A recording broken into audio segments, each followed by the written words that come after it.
like everybody's crossing over these days, and Volvo's no exception.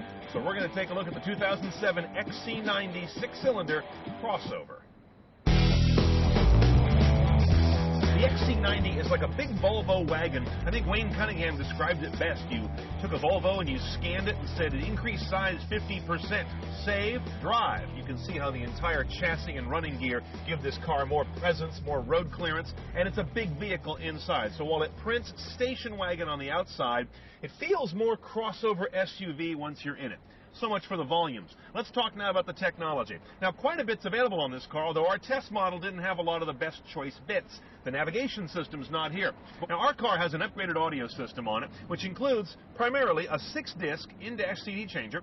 To get to any of the sources, you turn the selector knob, which is kind of an unusual motif, and it takes you on a merry-go-round of sources. Wherever you stop is what you hear. And, of course, the CD changer is one of those. Then the unit will play standard CDs, of course, as well as MP3 CDs. You also have the option to put Sirius satellite radio in this vehicle. It comes with Sirius satellite prep, even with the basic audio system, but you have to option in the full radio equipment and, of course, activate a subscription. Other sources include the poor man's iPod adapter, which would be the auxiliary input jack. It lives back here where the cup holders are. You got to lift the lid, lift up this little rubber convenience thing, which I guess keeps spilled coffee out of there. That's a good thing. And, of course, insert your cord. Now, when that's in there, you can't close the door. So it's a little bit of an ergonomic mess. Nothing to gripe about too much, but I'm not crazy about it. I wish that would flush out and kind of let you go clean there.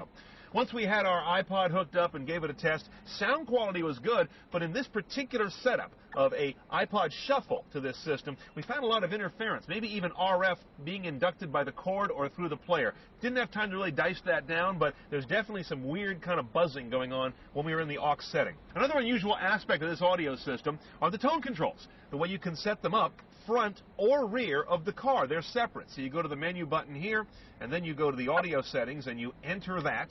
Notice there's this kind of unusual set of control buttons here.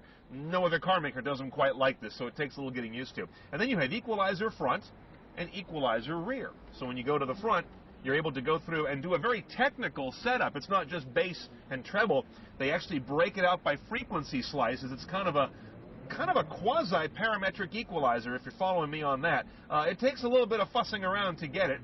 I wouldn't say it was exactly the most intuitive equalizer, but it's nice to have two different curves. So when the kids are in the back and they want to listen to the real bump and bass, they can have it, and you want to save your ears up here, you can bring the low frequency down, although, frankly, front and rear seats are so close, I don't quite get the need for two separate EQs. Another feature we like on a car like this, and our vehicle had it, is active front headlights. They're steerable headlights that follow the direction of the car. They're bi-xenon lamps, but again, they're on steerable axes, and you've got a button right here that will defeat that if you don't want to use that feature. Otherwise, it's on by default each time you start the car. Now, our six-cylinder Xc90 is a 3.2-liter, 235 horsepower. That goes out through a 6-speed automatic, shiftable automatic. And, of course, this car also has electronically controlled all-wheel drive. That was optional. The biggest option is $3,000 for a premium package that brought us, among other things, the leather seats, power passenger seat, a smallish glass sunroof, and most importantly, the upgraded audio system. That and some other options that have to do with ride and interior brought this car from a base of $36,100 to $45,200.